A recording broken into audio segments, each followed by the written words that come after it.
What is up, YouTube? It is Pure for Kicks, and today I wanted to bring you a little update on my Salvini. As you can see, my pair is definitely a pair. Recently, in the last few days, I am way stoked to announce that I have fry. They've laid eggs, and I have more than fry. I have wigglers in the tank, so that's way cool. The female right here, she has been defending this area with the fry in them. They're right here on the bottom. I went ahead and did a video earlier, and I'll go ahead and show you exactly what those look like in the bottom left hand corner. I probably won't do it to get to them again, since they're actually both close to the spawn right now. Usually she's defending the spawn and even fending him off. She won't even let him close usually.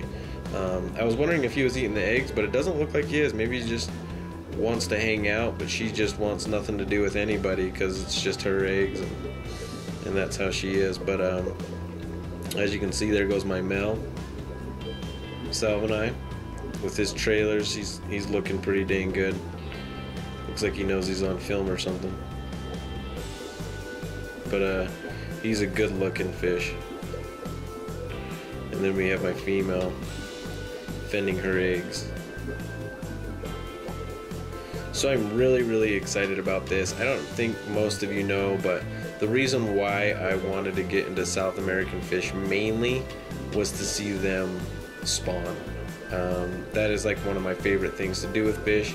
I got the pleasure of letting a peacock spawn in a 20-gallon by herself and spit her fry, and saw her swim around with her little fry. And I absolutely love seeing mothers, or fish mothers, whatever, with their fry and taking care of them by themselves. I think that's one of the reasons why I like the Neolamprologus multifasciatus so much, is because they take care of their fry so well, and it's just fun to see the mom swimming around with all these babies around her.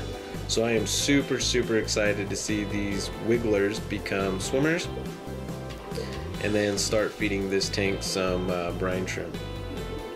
But as you can see, yeah, she is beautiful and she is out. Usually these guys are a little bit skittish, but ever since she laid her egg, she definitely stays around here and trolls the area for any fry that start veering off, and takes them and puts them in the back. I think that's exactly what she just did there as well. She just finds them along the edges and puts them all the way into the back. They did spawn along the walls of the inside, and then she just bring them all the way to the back corner. But yeah, super stoked about that.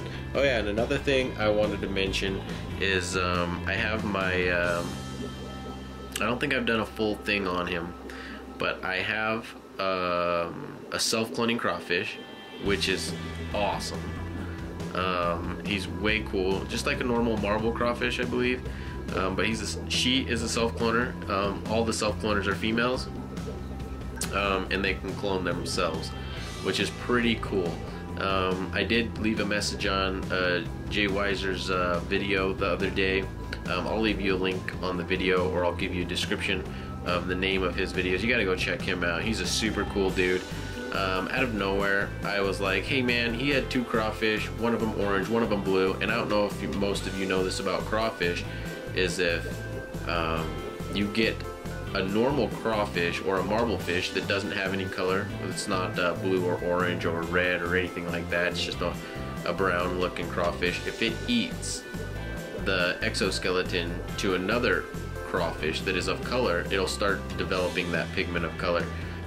So Jay Weiser, I was asking him for his blue or his orange, and within like a day he had sent me out an orange exoskeleton. So as you can see, there's part of it right there, and then there's just kind of like debris of it like all over around there. There was a little bit on top of his thing, a little bit by the front door, and then there's a little bit right there. You can kind of see it in the reflection a lot better. You can kind of see the exoskeleton parts throughout the tank. And what I'm hoping for is I put a lot in his little door as well. He's been sitting in his tank in his little house for a few days. I don't know if he's molting as well, or shedding his exoskeleton as well, but I saw him almost just come out, and there was a whole bunch of orange exoskeleton right there on the front door, and I think he just grabbed it and went back in there. So I'm pretty stoked on that. So thanks again, Jeff. I really appreciate you helping me with my my self-cloner. I want to feed him the orange pigment and then the blue pigment, and then have him eat plants, and hopefully he'll get a little bit of green in him. He'll be like a multicolored crawfish, so it'll be a pretty cool thing to see. So yeah, video's probably running a little long, but yeah, we'll give you a little update on the crawfish and on the Salvini. So yeah, Pepper Kicks, I'm out.